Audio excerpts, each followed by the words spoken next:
Maayong gabi. Welcome to the Cebu Lady Lawyers Association's Partners in Law.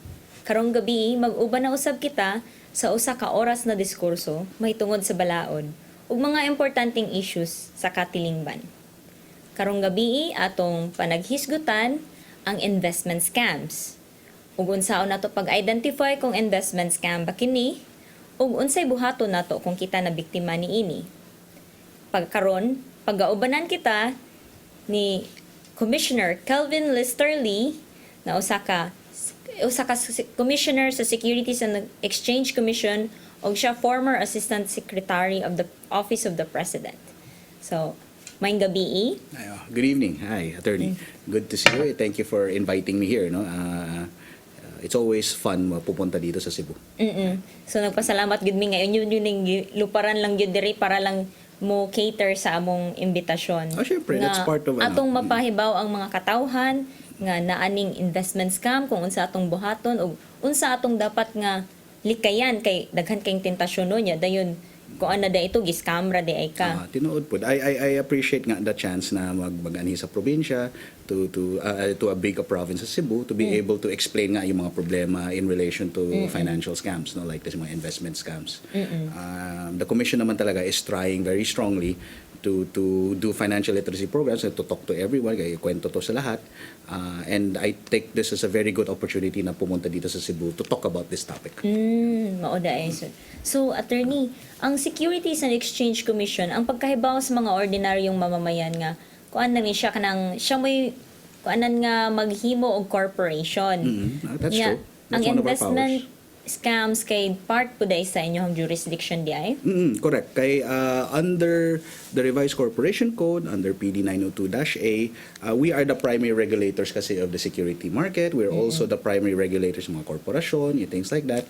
You cannot actually sell securities or stocks kung walang permission, walang authority from the Securities and Exchange Commission. And in line with that, that makes us the champion of investor protection. We want to make sure, we want to focus and ensure na wala tong mga scams. These scams will be bantayan natin, i-regulate natin to try and stop most of these scams. That's within our mandate talaga, very specific under the law. And we take pride in the fact na ever since our chairman came in, si Emil Aquino, he came in last year, I came in this year, we have been very focused talaga on enforcement action kasi dami talaga to slip into Bisaya, no, magbisaya ko gagmay, no, daghan na gid kayo mga scam, especially this year. Between itong mga Ponzi schemes, mga yan, daghan gid kayo within the Mindanao, Visayas area. So buti na lang we are there. We appreciate the fact din that we have help from other people, from the PNP and the NBI, but we really have to be there to focus on this. Daghan gid. Okay. So ang atong main topic karon, attorney, kay kanimang investment scam. Unsa man dai ni siya? Unsa man ning meaning aning investment? Well, investment scams usually they're scams that are perpetrated na ginagawa ng mga tao to try and get the money from the ordinary people, no? And more often than not, itong mga scams, you get nothing back. Meaning they're not real investments. Kumbaga, naisahan ka lang talaga ng mga to, no? Usually they're in the forms of soliciting investments from the public, meaning nagangayo sila kwarta sa imuha, no, to kuno invest in their in their product. But you cannot invest kasi, you cannot do investment operations without the permission or the license of the SEC. So kung wala kay lisensya sa amuha, wala kay permission namo, you did not register with the SEC, then illegal yan kaagad.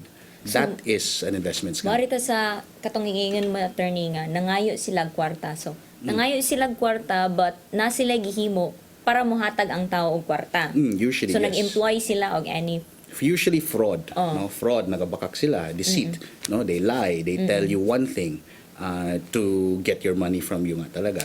More often than not, hindi talaga mababalik yung pera na yan So like ako mo-invest ko 10,000 pesos niya, mabalik ka na sad kog 100% of my investment. Kuno. That's usually what they say, 100% return, 30% return. So why lugi-lugi? Kuno, why lugi-lugi. But that is impossible in the real business world. Dili mo hindi talaga yan feasible. There is no real investment in any part of the world, basig US ba or sa Europe ba, hindi talaga possible yan. Bisan mga bangko gali, attorney, bangko, pila lang imuhang interest ana in a year, in a year.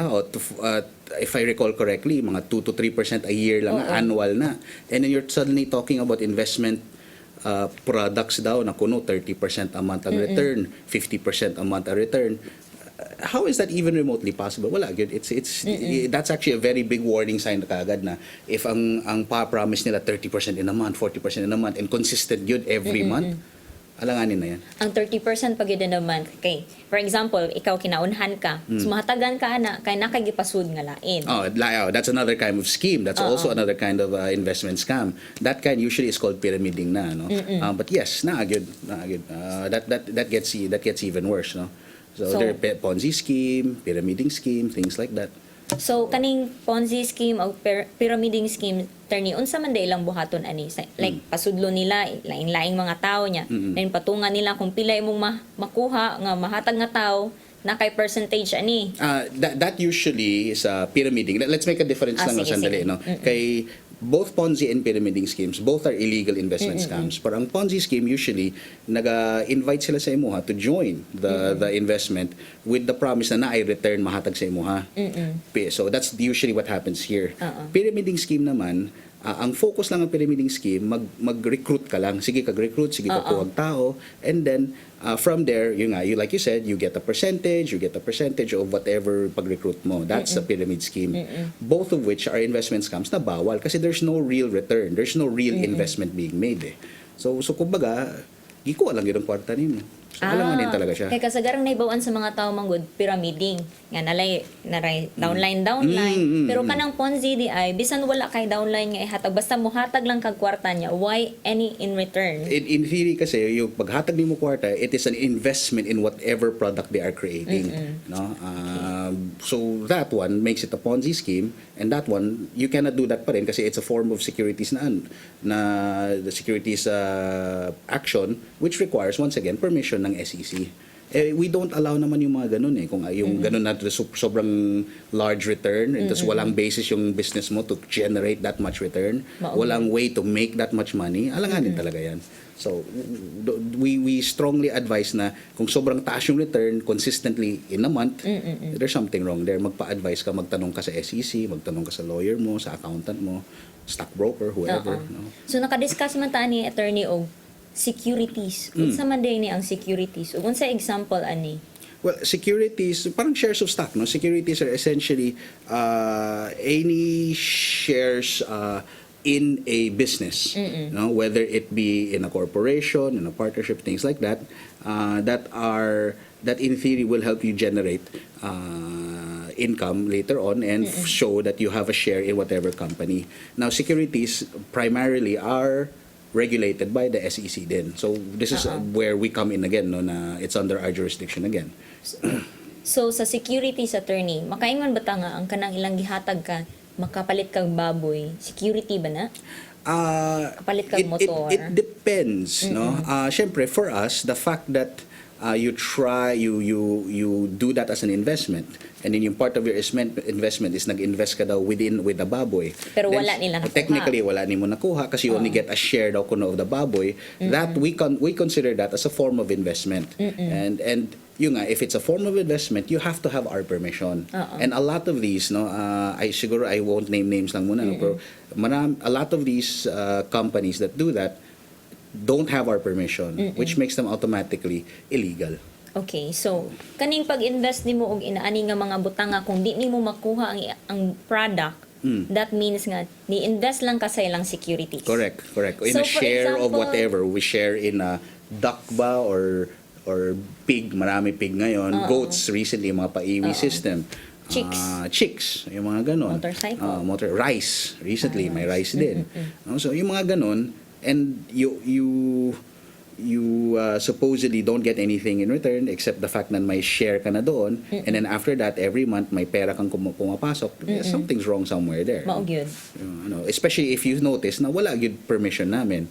No, I'm not saying na lahat na ganon automatic illegal, no, pero kung ganon yung basic setup nila, basic business model nila, but walang permission ng SEC, walang certification from the SEC, there's really something wrong there. So mo ang kita ning MLMs, attorney. Multi-level marketing, yeah. yeah. So, illegal ba na or legal? No, not necessarily. Multi-level marketing kasi, they're a little similar with pyramiding, siguro, in the sense that na nag-recruit sila. But the difference between multi-level marketing and pyramiding, multi-level marketing, you recruit people to have them sell the products mo. And more often than not, yung products mo are legitimate products, meaning tinuod na products naman. But admittedly, very fine yung line. Kasi ang nangyayari sometimes is that it's hard to tell if it's pyramiding or MLM, no, multi-level marketing. Especially since style ng ibang pyramiding, part of their pyramiding scheme is you recruit, then they sell you products within, no, like a soap. Pero yung soap naman, 500 pesos for a soap. So there's something wrong with that. Then 500 pesos for a soap. Ang kape kay 800 Yun, pesos. diba? There's something wrong there. And so di na gid ang product. Di na gid na tinuod na that you're after the product. You're really, obviously, recruiting and pinipiga mo lang and using the recruiting process, and you're just using the, what do you call this? You're just using the scheme, the multi-level marketing, as a cover na. But it's not really multi-level na nga. Technically, it's pyramiding na eh. Unsa man dayang kadelikado ng pyramiding, attorney? Kung nakasaubos sa... Well, kung ka na sa ubos, yung parang shootout downline ka, wala kay guarantee that you will get any money back in return later on, di ba? Kasi sige kag-recruit. For how much longer can you keep recruiting eh? Di ba? Kaya nga, pyramiding scheme eh. If you're on the top, okay ka. No, if you're one of those who started, those downline, you'll get money for every downline mo. But what if you're at the bottom? Di ba? Hindi na ma-keep up. Daghan na gyud kayo tao, wala ka na ma-recruit, then you get no money back. You earn no money pala, kuno earn no money.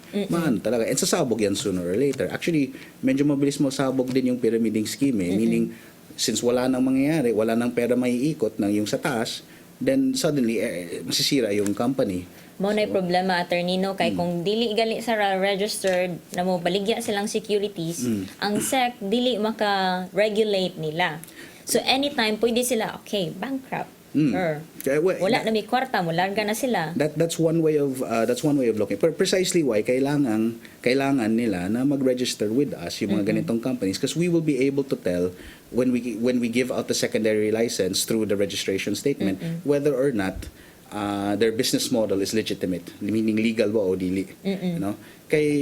That's why they're scared din some of these people, some of these companies to come and register with us kasi alam nila, we will know agad na, there's something wrong there. Bawal yan, we won't let you operate. Kaya pag sa kuan pa lang, sa purpose pa lang daan og sa imong capital staff. There's something wrong na there, makita mo. And then you can see in the registration statement na, kasi the registration statement, which is like more application to get the secondary license, kasi differentiate lang muna natin na, the primary license refers to the certificate of registration to become a corporation. So first step, incorporate ka muna. That's with us also. So first step. Second step, the secondary license, that refers to whether or not pwede ka mag-sell nga ng securities to sell investments. And part of that, our registration statements, it explains ano yung investment contract mo, ano yung business model mo. You have to tell us eh. Kasi we're the ones giving you the approval. We can see agad naman, di ba? Our people can see naman talaga agad that in one of our departments, the company registration monitoring department, that there's something wrong there. So, precisely why, yun ang trabaho talaga natin. So, atong i-explain una. So, sa pagbaligya og securities, natay duha ka kailangan tan-awon. Ang first is iyang Certificate of Incorporation, mo niyang primary registration. Na siya o sa ka-corporation. Nya ang secondary license niya, nga pwede siya mubaligya sa iyang securities, sa iyang shares of stocks ana nga corporation. So, duha na ang kailangan. Kung wingon gali ka nga, kung mo check gali ka kung legitimate ba na imuhang investan nga corporation, kailangan i-check usa sa SEC kung na ba siya secondary license. Correct. Okay, so naay mga kuan, attorney, investment scams nga legitimate kay nagud sila kuan certificate of incorporation mo na ilang gipanghambog nga i-post nila kay they have the primary incorporated sila.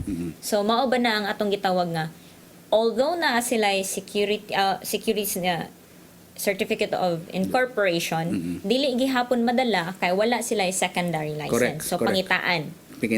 You have to see the secondary license, the certificate of registration nila to operate as whatever company, whether investment house or selling of stocks, yung mga ganun, you have to get that permission from the SEC. Kung wala na, and you ask for it. Kung investor ka, you plan to invest in a company, then siguro na number one thing you have to do, mag-check yun ka.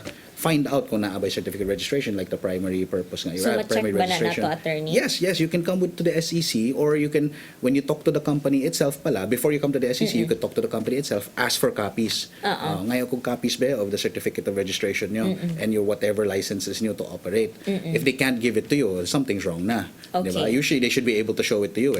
And presuming they don't want to show it to you, but you still want to make sure, punta ka sa SEC, check with the SEC. Okay. The SEC can show you the info naman, usually. So, nindot na kayo ato ang topic now, pero mo break usa kita para sa mga pahinumdum.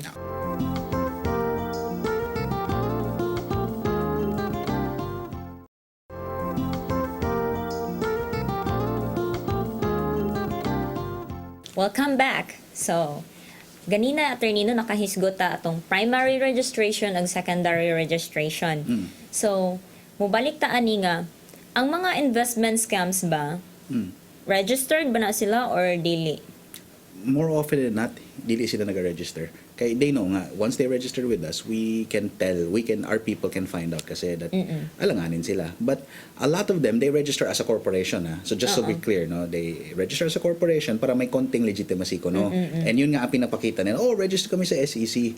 But they're usually registered as a corporation lang, not as an investment-taking unit. They don't have yung kinukwento ko sa iyo kanina, yung secondary license to operate as a what do you call that? Securities share or selling of shares, yung mga ganun, investment house, whatever like that. Iba yan completely separate. So, dili day automatic nga kung nanagali kay certificate of incorporation, pwede na pud ka makabaligya sa imong mga shares. No. Unya atong timan-an nga ang shares di ay dili ni siya ang products, kun dili ang kuan lang ni siya murag yahang party bitaw sa ang business nga kumaygon siya hatagi kog inani nga kwarta unya patubuon ako ginaani kadako ka percentage mao na ang shares murag kung in layman's terms. That's layman's terms, yes. But it's much more technical, but yes, that can be, we can use that. Pero kung moingon sila nga nagbaligya man gud kog kuan good, nagbaligya akong inani, nagbaligya akong mananap, nagbaligya akong motor, so dili na ni mahulog nga shares of stocks. Well, on the part kasi din of the SEC, we would look at whether or not it can be considered as an investment contract. No, let me just define investment contract for you very quickly. No, it's also called the Howey test. An investment contract is a contract, transaction, or scheme whereby a person invests money in a common enterprise and is led to expect profit primarily from the efforts of others. So, what does that mean? That means that if mag-pool kayo ng pera together, no, you put it in a transaction or a contract with in a common contract, common enterprise, no, and you expect na may profits makakuha kag kwarta from the efforts of others, it's considered an investment contract. If it's considered an investment contract, you need permission from the SEC. Okay, so mao pod yang atong usa ka timan-an. Investment contract atong itagsa-tagsa ang mga elements. So kuan kag kwarta, maghatag kag kwarta. And then pool of money. So daghang mga tao ang mohatag og kwarta sa that common enterprise. Correct. So kana nga negosyuha, daghan ang mga tao nga maghantagay og kwarta, mag-expect sila nga makakuha sila og profit, pero wa sila gibuhat. Correct. Aside from Ihatag lang hatag sila. kwarta, aside from the Okay. money, yun na yun. That's all they do. So kung mag-advertise nga, ari diri pang hatag mong kwarta diri kay ako nang palaguon.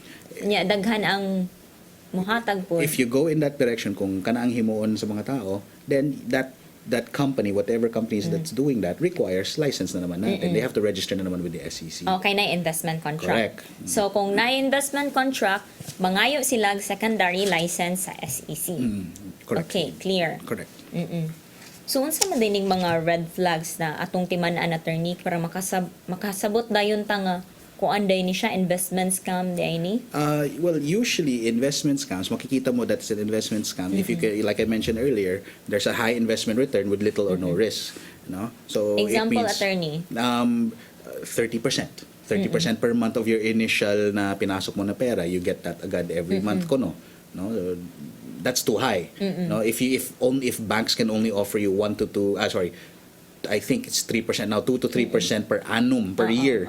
And then suddenly there's a company offering 30% interest per month. Then that's too high talaga. So asa man na nila kuwaon Asa nila ilang ko ihatag, no? for that, no, to cover that. Then overly consistent returns. What does that mean? Meaning consistent na 30% talaga every month. Di mo down, di mo down. Kasi in theory, if the investment na yan is coming from other investments other businesses that help cover for the amount, and yet syempre hindi yan consistent maano talaga. You can't expect the same profits every month eh. Ask any normal businessman, di ba? Every month dili man na parehas ang profits nimo. Okay. No? So kung overly consistent returns every month, there's something wrong. Then yung unregistered yung investments, they didn't register with the SEC. Kumbaga sarili-sarili lang sila magbenta, maglabas ng investments. Then yung even the sellers, meaning even the people who are selling those investments, hindi din license, kasi take note that under section 28 of the Securities Regulation Code, they're supposed to register with us also, even the sellers eh. No? So for example, kung ako silingan lang ko niya, ganahan ko maka-expect og recruitment fee nga 500 taga-tao nga ma-recruit lang gyud nako in an investment in an investment. If it's also covered under an wala man investment, ko'y license. Bawal din yan. So Under kailangan the ito mga securities license broker. Yes, broker dealers, correct. Broker You have to work through licensed broker dealers. Kay kana magaling ko an attorney no, stocks gyud ba, stock market mo down magaling na no. Correct. Oo, that stock Nga, market regulated nga, pag yun kayo regulated na yan sobrang bantay namin, but at the same time up and down talaga, di ba? And take note, all the all the stock brokers there are have our permission. Not permission. They are registered pala with us, with the SEC. So na exam. Yes. Okay, so they have to go through that, di ba? So registered sila, they have an exam and things like that. Rather than yung mga sa labas na kung silingan lang, paryente niya gi-invite ka, walay license or anything, something's wrong lagi sa there. Parang dapat red flag unya na yan. ang problema pag yun na kay kung mugukod ka ng tawhana, wa pod siya alamag pod kung asa nagitkan kinsang. Correct. Kaya at the time, ang punto lang niya is makuha niya yung fee niya, yung quota, either quota niya or yung referral fee niya or whatever, di ba? Wala siya kayo pakay kung unsa. Siya'y gukuron. Kung mo kaso, siya ang nag-invite na ako. Pero wala siyang alam din pala. So kawawa din mga yon. That's actually why you have to be careful when you deal with that. Sometimes nga, I mean, kahit nasabihin mo, kamag-anak mo, sometimes you have to be a little more careful na kung kamag-anak eh. Kasi sometimes you trust them na diretso, okay, kamag-anak, barkada, friend. But at the same time, you're not sure kung may alam ba talaga siya sa underlying business of the investment eh. Maguba na noon nilang relationship. Tama. So, unlicensed broke. Ano pa ba? Secretive or complex strategy. What does that mean? Yung parang tago yung strategy nila. They cannot really explain properly saan or paano nila paano sila kumukuha ng profit from their business enterprise, no? Kumbaga sobrang secret daw. Actually ngayon a red flag for all these things, talagang super red flag is they always say it's cryptocurrencies daw. They say that cryptocurrencies, Bitcoin, kaya dami naming pera kasi we invest in Bitcoin. Pero if I may Bitcoin, cryptocurrencies to a certain extent they are considered securities din eh. And if it's a securities, balik ka rin sa amin, balik ka rin sa commission. Pero allowed naman na diri sa Pilipinas subject to licensing pa rin with us, no? Subject to whatever registration and licensing with either the Securities Exchange Commission or the Bangko Sentral of the Philippines. So kung online lang na i-trade nila mo, and then wala sila yung mga permissions na naman, something's wrong again. Diba? Bottom line, the most important thing in these things is you find the licenses. You find out if they're registered either with the SEC or the BSP. Okay. Even if it's cryptocurrencies na online. No? Nya kana pong kuan attorney no nga magtago sila, mag-meeting sila, nya mag secret message or group chat sila nya ay lang ninyo i-post online kay nay masuya murag inaana. So mo na part na silang pagtago-tago. Tago-tago na din. Kasi why do you need it to be a secret? Alam ko trade secret nga, but why do you need to keep it a secret even from the government? Diba? If you keep it a secret from the government, from us, from the SEC, from the then there's something wrong again, no? That's a very, very big red flag. In theory nga, you're supposed to work with us, trust government nga in that context eh. Ano pa ba? So mga issues with paperwork. Yes, issues with paperwork. You have to avoid yung mga companies na parang alanganin yung financial statements, alanganin yung mga contracts nila na parang may inconsistencies, di quite klaro. Or worse, if they don't want to show you the contract pa, that's even worse. No? So, kung gihatag lang niya, wala ginotaryuhan. Yun. Makakakitakin sa ang ni-sign. Yun, isa pa yun. Or kung di sila makarelease o official receipt. That's another one. And voucher lang niya. Wala ta kinsa man ato magukod ana nga ang voucher, pwede raman ka magsuwat-suwat og bisang unsang pangalan ana. Tama. So that's another red flag, no? Alanganin yung paperwork. Another one I can mention is if you get difficulty receiving payments, di ba? Supposedly, first month, second month, may pumapasok na funds from you. Then suddenly the third, fourth month, walang lumalabas na money, hindi ka makakakuha from the company. Then there's something wrong again there, no? Difficulty receiving payments, So, issue yan. magsigig pa roll over. They encourage you na, roll over ka na lang, lalaki Kaya yung parang interest madako, mo. Para compound madako. interest. Pero the fact na hindi sila makalabas ng pera, there's something up there. Diba? Why can't you give me the money? Kanya, kung moingon sila attorney nga, hatagan ka na mo check. Di rin, kasi ang problem sometimes with check, may advantage and disadvantage. Ang check kasi, that means it comes to you as a check. You're not sure kung ma-encash mo yan or not. No, so I do not encourage it. However, kung makakuha ka ng cheque and it's signed by someone you know in that company, tapos pumutok yan, that gives you a chance to go to bounce Batas Pamansa 22, bouncing checks law, which is a criminal case. So at least, kung ganun nga, you at least have a chance na mag-file ka pa ng separate criminal case against the person kasi may hawak ng cheque Pero mo na mag-bounce. gihapon. Pero yun nga, wala ka nakuha ng pera. Ganun din, same thing. No? So, may good, may bad. And kung pinapressure ka rin pala, if you are being, another red flag is kung pinapressure ka talaga na, ngayon na, buy now, invest now, kasi by tomorrow, wala na yan. Di ba, if it's really a good investment, if it's really a legitimate investment na legal, what's the difference of one day, di ba? On your end, ang gawin mo na lang, give me time, kausapin ko abogado ko, kausapin ko accountant ko, or kausapin ko nanay ko, tatay ko, whoever na mas may alam, di ba? Mas mature na tao, magtanong ka lang muna, di ba? Don't get pressured into buying lang agad kasi nandyan na. No?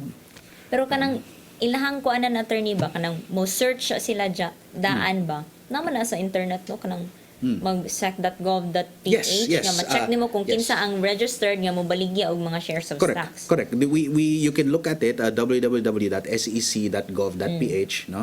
And kung maghanap-hanap ka doon, you explore it a little, you can see almost all the details you need. There's a list of there's a list of investment companies, there's a list of mga licensed na brokers, stock brokers, things like that. And on the off chance na the info is not there, you can always email naman the SEC.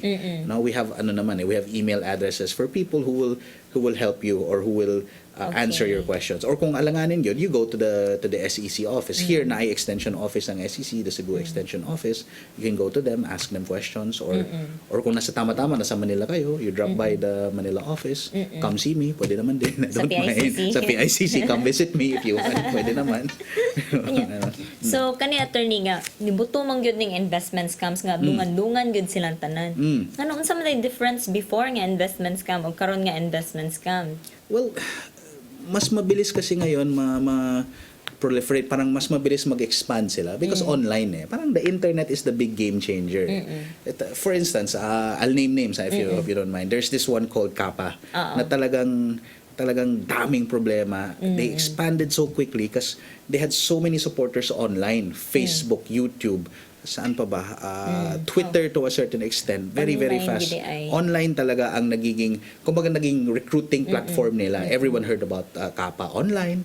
So, gwapo di ay mag-invest din ha. Tapos tuloy-tuloy. And then from there, other people will talk to others. If you look even now, marami pang mga Kappa defenders nasa YouTube, yung mga ganun. Meron pa rin saying na, hindi, anytime, babalik na si Kappa.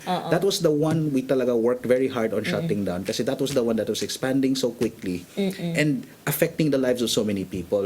Talagang, this is the one na, I'm not sure if you're familiar, attorney, no, pero explain ko lang sandali. No, Kappa kasi is the one na that covered itself up by saying that it is a religious organization daw. So non-stock corporation. Kuno, non-stock corporation, no? Religious corporation, and that you give a donation to this religious corporation na Kappa, and then you get a love gift daw for the rest of your life of 30% every month. So mo nang consistent percentage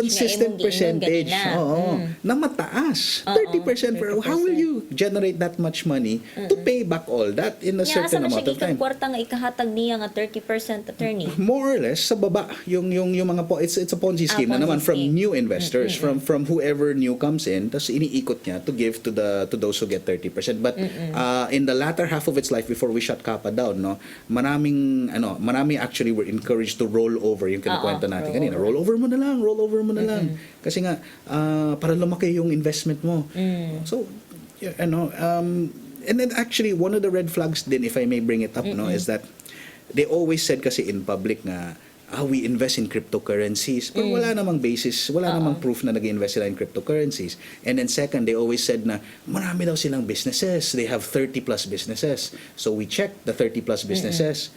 All these businesses were not in the name of Kappa. The businesses were in the name of the wife of the founder of Kappa, si a certain Joel Apolinario. Wife niya si Reina Apolinario. Okay. So if these were all investments and businesses that were supposed to be for Kappa, why are they all in the name of the wife? So balikan na to, attorney ha. Iyang incorporation is religious siya. Correct. Non-stock siya. Non-stock. So kung non-stock ka, di ka makadistribute og dividends. Correct, that's one. Unya, dayon, di pa gyud siya nag-operate sa iyahang pangalan.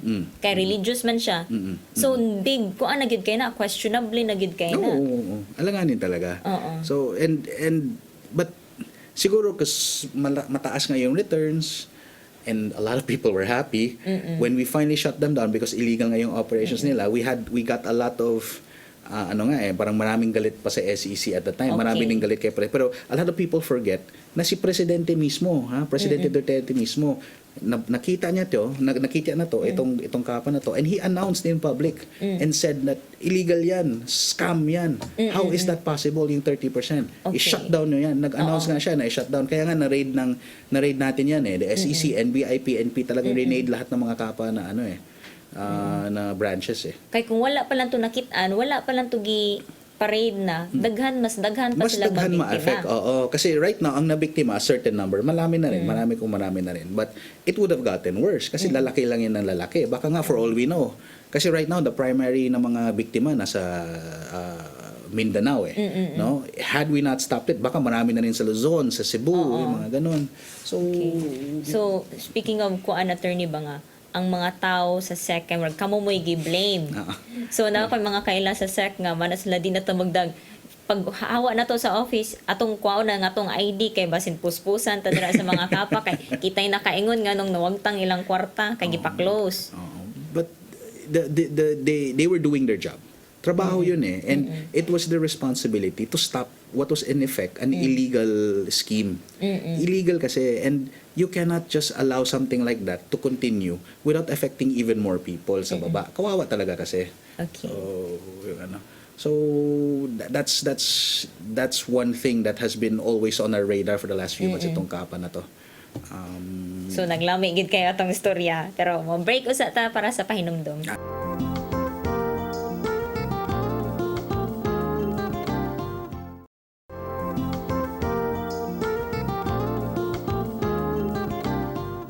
Welcome back to the Cebu Lady Lawyers Association's Partners in Law.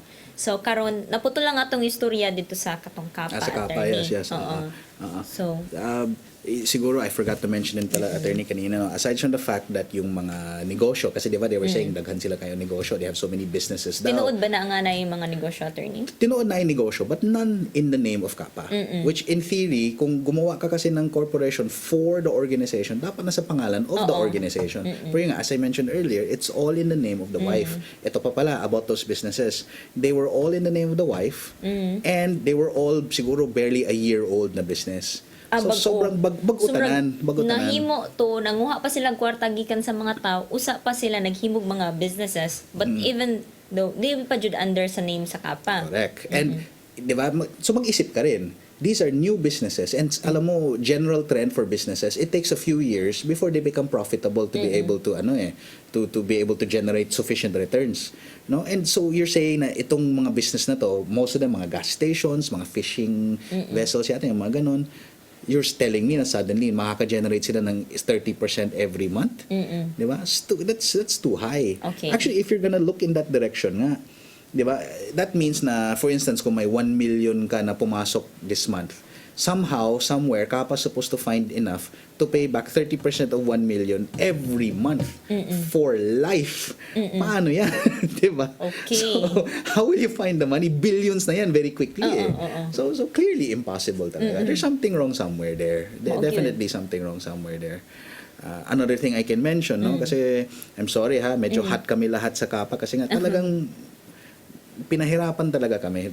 It was an amazingly hard challenge because I see. we had so much resistance, we had so much Di ba nangadto pa mo sa lain-laing lugar para yes, lang yes. mag-investigate Nag-send kami ng nag-send kami ng mga NBI agents, nag-send din kami ng sariling investigators to particular areas ng Mindanao. But we had to be careful kasi hindi nga teritoryo natin. So we actually had to ask for NBI agents from Metro Manila na bumaba with our own investigators para ma-secure. So mahirap kasi nga hindi own territory eh. And then taga dito ang tag-iya ng Kapa, di ba? So medyo Sus ba sila paon mo dito ba? well, Okay. so there is that. And then ano pa ba? Yung mga properties, ang claim din nila, they invested in substantial properties. Once again, whatever properties of Kapa were there, were in the name of either the wife or of Joel Apolinario. If I recall correctly, kay Joel Apolinario. So, that says something about the way it's done. And can I bring up lang din na in relation to Kapa now, kasi, di ba, na yung itong whole laban na to, we actually filed with the Department of Justice na sa Manila, complaints in relation to violations of the Securities Regulation Code, meaning they did not file a registration statement with us, they did not register with us, things like those are criminal offenses kung meaning criminal case yan kung hindi sila nag-follow. So we filed those. There was a recent, I think 3 weeks ago, may lumabas na resolution ng DOJ indicting them, meaning going to court na talaga. So they have been indicted. We proceed now to the regional trial courts for actual criminal litigation na over this criminal proceeding. So we're hoping na makalabas na ng warrant of arrest to proceed to capture these people. Kasi otherwise, they're gonna try and do this again. Okay, mao yun. If I may, Mo-channel pa na sila sa laing countries. di ba? Either or worse, they'll partner with someone else and do the same thing. Actually, if another thing I should bring up, last Sunday, yesterday lang, on a Sunday, may lumabas nga na news na supposedly Kapa is reviving and they're calling themselves now as Kapa Worldwide, Kapa Ministry, Kapa Worldwide Ministry Association. Wow. And they claim this time na nag-register na naman sa atin sa SEC. Pero that is not the case. So we issued a press statement. Ito yung press statement. Essentially say, nag-red flag na naman kami on revival of Kapa. So dapat dili day mo tuo ang mga tao dayon kung naikuan attorney no. May announcement Sa na that's a Philippine Star na Philippine business Star. news kasi it's all over social media na naman, mga Facebook, mga YouTube, nag-announce na po daw sila na Kapa is reviving, Kapa is coming back, your money will come back soon. Mabalik na daw, but that's not true. Kasi among their claims nga is they have coming back to they've already registered again with the SEC na okay na naman daw sila with us and they're trying to fix and comply with whatever requirements namin. That's not true. There have been no discussions with Kapa directly in relation to them reviving. We also have not allowed the registration of Kapa Worldwide Ministry Association. So medyo you know na they're trying to deceive na yata the general public. So balik na pud og pailad ang mga tao if ever mo invest na pud sila Correct. Ang nakakatakot lang kasi din, there's still, from what I hear, there's a lot of people who are still very hopeful about this na basig para mabalik ang kwarta nila ba, no? Kasi a lot have invested a lot of money. Dagko gyud kay well, di ba? Very good kasi ang returns talaga na 30%. So pero magunahuna lang attorney ba nga ang kwarta di ay ang mga negosyo na under sa asawa. But dapat di ba kumukaso ta adto man under sa ang pangalan unta dapat sa mga properties na as a corporation or na in this case the organization. Kasi nga it's being held for the organization kuno eh. So kung maningil sila dito sila makapaningil dayon. Kay kuan man naman sa laing pangalan. Ang himuon na lang nila, mag-file sila ng the appropriate civil case, magngita sila lawyer or mag-aadto sila sa PAO or they come to us, magtulong-tulungan na nata about filing of cases. We encourage people to report naman talaga sa SEC. We are very open to that. And then we will work together with you in relation to possibly filing cases, Kaya mo file po ang sec of cases. Yes, separately and then iba din yung case nyo if ever they want the money back to claim the money, mga ganun, mag-file sila civil cases. Okay. Magtulong-tulungan na lang tayo. So kanang mga complaints sa mga tao attorney kung moduol sila sa SEC unsa may mahitabuan na makatabang ba na sa ilaha? Yes, definitely. Kasi that will help ensure na yung claim mo nandyan, the claim mo is live. May proof na kay claim as against kapa. Kasi sometimes in these things, no, if you don't do anything and then madugay-dugay na mapasok na, no, meaning it will the cause of action mo might expire. You might not be able to file a case na later on. So it's better talaga that you either file or you register and tell us na meron kayong claim as against kapa. Ay kung things mo like report that. man sad sila sa SEC attorney no nya mo file silang complaint kato supporting documents to para sa SEC nga mo file dito sa A separate complaint, yes. separate complaint at least na mas kusgan na so kung mapadakop tong ilahang leader sa ilahang kasuhan at least May basis. May May basis. dagdag na nya di na ano to. makalakaw-lakaw freely dito sa laing country. If ever makalakaw, no? Hopefully hindi. Oo. Yeah, no? Meron na nga immigration watch list against him, if I recall correctly, against all the involved Kappa people. So marami talagang the SEC has been doing a lot to try and shut this down and kasi hopefully we're setting an example no by saying na bawal yung mga illegal investment schemes. We hope na yung iba matatakot and they won't do the same. And admittedly marami nga yung investment schemes but ever since we shut down yung big yung earlier this year yung big raids namin against Kappa and all these others, we noticed nga na kumonte naghilom gagmay no. Kaya precisely siguro they realize that we mean business. Lalaban talaga kami. We will not just stand idly by na mag-abuso lang kayo ng mga general public, magkuha lang mo kwarta sa and then isahin mo yung mga general public, yung mga luwi ng mga tao ba. Mao gyud. So, Pero not only ka pa attorney no kay napay mas daghan so daghan lain. tan-aw Daghan sila lain. sa SEC advisory or sa balita sa TV. I just can't name the others no pero kasi nga ongoing pa yung mga proceedings natin doon. Marami pa tayong ilalabas na either cases or mga cease and desist orders against these other ones but I do encourage na magpunta sila sa SEC, either that or mag-check sila palagi sa SEC website. Meron din kaming list of yung mga advisories. We have something called an advisory. The advisory tells the general public from the SEC na careful ka about this business, careful ka about that business, careful ka about this company because there's something wrong. No, so the fact na may advisory tells you na there's something wrong with the company and So, iwasan mo 'yan. Kung ganahan ka mo invest ani nga company yun nya dayon kabaw na ka sa pangalan imo lang na sa internet or bitaw na makita na attorney no correct, naalam na. mag-check ka sa advisory kung na-appeal ba na siya kaya if ever na-appeal na no na Oo, ayon. Please, ano. nya after sa advisory attorney unsa may mahitabo Usually after the advisory, kasi the advisory is issued, triggered yan by mga investigations ng mga tao namin. And then next step ng advisory, we will issue cease and desist order based on yung whatever additional evidence. A cease and desist order is an order from the SEC, the commission, telling the company na stop your operations, bawal na yan. Okay. That's actually what we first did with Kappa. Nag-issue kami ng cease and desist orders. And then in theory, after a cease and desist order, kung pwede pa mag-proceed, the commission can also proceed with revocation. Meaning, that's like the death sentence for companies. Okay. Itanggal na namin yung license mo to operate as a company. And if matanggal yung license mo to operate as a company, you can't open bank accounts na, you can't operate na. So it gets so harder wala then. na ang life sa ilang corporation Wala na. Bawal na any actions sa ultra vires na lahat ng mga actions. Ultra vires meaning against the normal powers of a corporation. In effect, bawal na yung mga actions niya. so attorney nabatay checklist para mo check kung unsa ang atong timan-an kung kaingon ta nga For if it's an investment scam or not. Well, checklist, meron naman tayong parang sort of things to watch out for, no? Like that, no? So siguro some of the things you can look at, if ever, you have to ask questions of yourself to protect yourself and your money. So siguro, one, you get the name and number, no, phone number. Sorry, get the name and address pala of the company and the person who's making the offer for you to invest, no? Para at least important man siya sa kaso. Yes, kasi yun ang pang-trace mo eh. And then secondly, get the landline. Now, pwede siguro cellphone number. Pero ang problema mo with cellphone numbers, they're so easy to get yung mga prepaid. So I recommend na kung pwede landline na lang kuhaan ninyo. No, mas easier to track if ever. And then get the information and details about the offer. Meaning find out ilan ba yung mga investors niyan, ano yung minimum placement, meaning how much bang minimum na ibalagay mo, ano yung rate of return.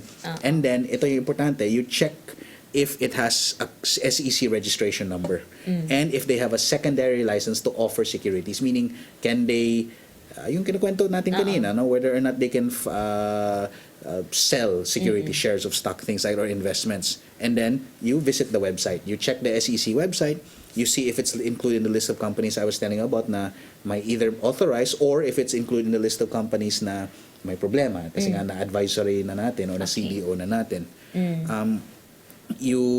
Another option is you can go to we have a department kasi sa SEC called the Enforcement and Investors Protection Department.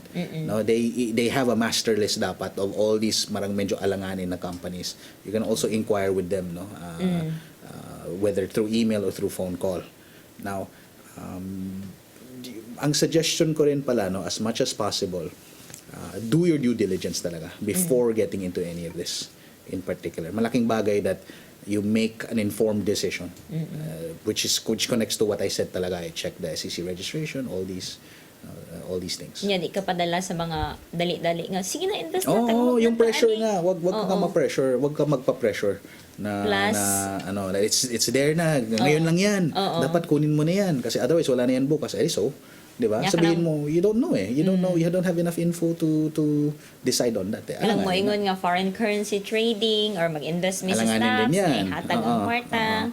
Alanganin din mga yan na parang hindi nga clear yung basehan of where they get the money, where they get their profits to do this, no? So plus katong dinagko nga mga interest rates, mao na ang problema. Correct. So unsa man ang mga other grounds pa, attorney, aside sa investment scams, unsay other grounds pa nga ma-revoke ang certificate of incorporation sa company? Well, fraud, no? Kung fraud in procuring so na-mention natin na they're lying, so they're committing fraud in relation to that. Serious misrepresentation. Dira masuda ang investment scam? Yes, that can. Kasi I'll just read it very quickly for you. It's serious misrepresentation as to what the corporation can do or is doing to the great prejudice or damage to the general public. So, kung in relation to investment scams, you're referring to registered companies offering investments without necessary license, no, to sell securities. So it's ultra vires. When sabi ko kanina na act of a corporation which is not included in their powers. So they are misrepresenting what the corporation can do. Once again, it's a form of fraud din. No? So bawal din yan. And then another ground for us to revoke is if they refuse to comply with any of the orders of the commission. Di ba kanina I was mentioning, naglalabas kami ng cease and desist order. If the corporation refuses to listen or to follow our cease and desist order, then we can use that as a ground na i-revoke na natin yung corporate certificate of registration of the company. Moreover, pwede din kami mag-file ng contempt charges actually as against the ones who refuse to follow the cease and desist order. I'm actually looking forward to using the contempt powers nga of the commission no, kasi nga we're just waiting for a test case. Kung sino talagang una i-contempt ko, no? But I look forward to that, yes, kasi nga but so far I marami kasi takot na na naman sa atin but takot na rin sa powers of the commission na so in relation to the cease and desist order. So there has not yet been a very unique opportunity na mag talaga to use the contempt powers. So makita gyud nato nga nadyoy kuan ba lihok gyud ang SEC. Oh yes, talagang we have tried to be on top. Ang admittedly marami kasi talaga these illegal companies, yung mga illegal investment scams, marami talaga, they proliferate everywhere. So aminin ko rin, it has been hard to keep up kasi as with any government agency, SEC, meron din tayong resource constraints. Nahihirapan din, kulang din tayo ng funding, kulang din tayo ng tao. So it has been hard to keep up, but we're trying our best. Yung kita nyo naman, we've been doing a lot of things. We do what we can with what limited resources we have. So labi na attorney no nga ang SEC extension offices diri lang. So adto na sila mag-proliferate sa mga walay extension offices kaayo. Correct. In particular, na-notice namin in some areas of Mindanao na wala gyud tay extension office kasi dalawa lang yung extension office natin sa Mindanao. Konti lang yung extension office natin sa Mindanao, si Davao, Cagayan, yung mga yon. The areas na wala, talagang grabe. Bilis nila mag-proliferate. Bilis nila mag-expand. So it has been hard dealing with it. But we're trying our best. We're doing what we can naman sa SEC as much as we can with what we have. No? So na-cover na gid nato. Nag-cover nato tanan ng atong attorney. That's good. That's good. So nakay message or unsay message nimo sa mga katawhan attorney? Siguro, first off, I'd like to say thank you for giving us the chance at the SEC to discuss yung commitment natin to help champion financial literacy, financial inclusion, and to show the people that we are champions of investor protection. We want to protect you talaga. We'll continue our best to do our best with what we have. No? I'd just like to take this chance din to tell everyone, in light of all these schemes, na to remind yung mga kababayan natin na you have to protect yourselves from these frauds. No? You have to protect yourselves from all these abuses. So, do your due diligence. What does that mean? Aralin nyo, mag-check kayo whether or not the investment scheme is a legitimate one. Kasi kung scam yan, then lumayo na kayo agad. Be careful with your money. Be wary, kumbaga. Okay? And at the end of the day, if there are any problems in relation to investment scams or investment schemes, the Securities and Exchange Commission, we're here to help you. Come see us, visit us, call us, or come see me in Manila kung may time daan kayo. So, there's that. So, thank you. So, daghan kayong salamat, Attorney. Okay. Daghan Thank you, salamat po sa Cebu Lady Lawyers Association, especially to President Margarita Yu, and sa CCTN, Channel 47, labi na sa mga staff nga niuban na mo karon. Og daghang salamat mga katawhan sa inyong patuloy nga pagpaminaw diri sa among programa. Kani si Attorney Colina, kauban ko si Commissioner Kelven Listerly. Maayong gabi.